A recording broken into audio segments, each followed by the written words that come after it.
Helicopter দুর্ঘটনায় ইরানের president Ibrahim রাইসির মৃত্যুর পর দেশটির প্রেসিডেন্ট নির্বাচন সবচেয়ে গুরুত্ব পাচ্ছে। তাই রাইসির মৃত্যুর কয়েক ঘন্টার মধ্যেই ইরানের চতুর্দশ প্রেসিডেন্ট নির্বাচনের তারিখ ঘোষণা করেছে দেশটি। আগামী 28 জুন এই নির্বাচন অনুষ্ঠিত হবে। সোমবার দেশটির বিচার বিভাগ, আইন বিভাগ এবং নির্বাহী কর্তৃপক্ষ এই প্রেসিডেন্ট নির্বাচনের তারিখ ঘোষণা করেছে। রাষ্ট্রীয় গণমাধ্যম ইরনার বরাদে তুর্কি বার্তা সংস্থা আনাদুলু জানিয়েছে, প্রেসিডেন্ট নির্বাচনে প্রার্থীদের নিবন্ধন শুরু হবে চলতি মাসের 30 মে এবং প্রচারণা চলবে আগামী 12 থেকে 27 জুন পর্যন্ত। রোববার একটি জলাধার উদ্বোধন শেষে ইরানের উত্তর পূর্ব অঞ্চলীয় তাবরিজ শহরে যাওয়ার সময় যুক্তরাষ্ট্রের তৈরি বেল 212 হেলিকপ্টার বিধ্বস্ত হয়ে রাইসি, পররাষ্ট্রমন্ত্রী হোসেন আবদুল্লাহিয়ান সহ 9 জনের মৃত্যু হয়। এরপরই সংবিধান অনুযায়ী দেশটির ফার্স্ট ভাইস প্রেসিডেন্ট মোহাম্মদ মোখবেরকে অন্তর্বর্তীকালীন প্রেসিডেন্ট ঘোষণা করে ইরানের সর্বোচ্চ ধর্মীয় নেতা আয়াতুল্লাহ আলী খোমেনি। 15 বছর বয়সে যে মাশহাদ ছেড়েছিলেন প্রেসিডেন্ট ইব্রাহিম রাইসি, সেই মাটিতেই চিরনিদ্রায় শায়িত হবেন তিনি। এদিকে ইরানের প্রয়াত প্রেসিডেন্ট ইব্রাহিম রাইসি ও পররাষ্ট্রমন্ত্রী হুসাইন আমির আবদুল্লাহিয়ানের আকস্মিক মৃত্যুতে শোকে পুরো বিশ্ব যখন স্তব্ধ, তখনই ইরানের ভবিষ্যৎ নিয়ে নানা হিসাব নিকাশ কষতে বসেছেন শত্রু দেশগুলো। আলোচনা আসছে ইরানের সরকার, পররাষ্ট্রনীতি, মধ্যপ্রাচ্যের আধিপত্য, চীন, রাশিয়া কিংবা উত্তর কোরিয়ার সঙ্গে সম্পর্কের বিষয়। এসবের পাশাপাশি ইরানের পরমাণু কর্মসূচির বিষয় নিয়েও কথা হচ্ছে।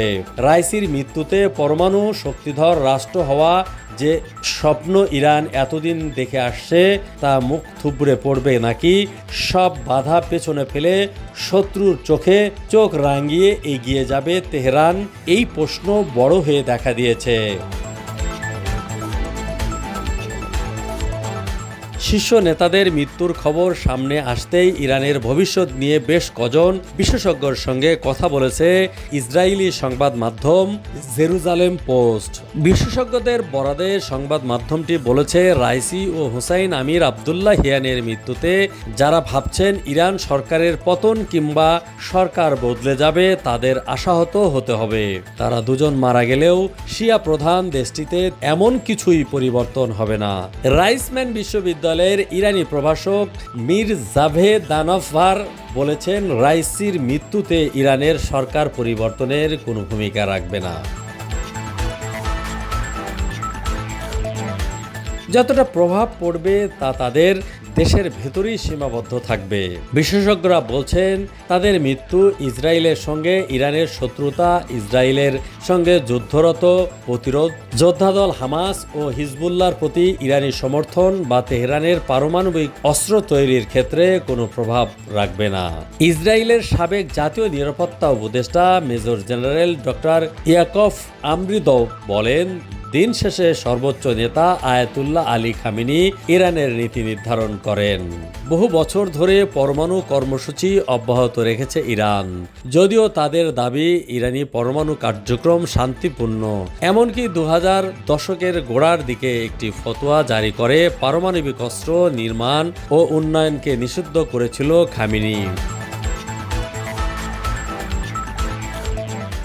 তবে তেহরান এমনটা দাবি করলেও যুক্তরাষ্ট্রসহ পশ্চিমাদের দাবি ইরান পারমাণবিক বোমা তৈরির দিকে এগিয়ে যাচ্ছে। ইরান যেন পারমাণবিক বোমা বানাতে না পারে সেজন্য দেশটির উপর একের পর এক নিষেধাজ্ঞা দিয়ে আসছে ইসরায়েলের মিত্র পশ্চিমারা। এখন পর্যন্ত ইরান 60% ইউরেনিয়াম সমৃদ্ধ করেছে।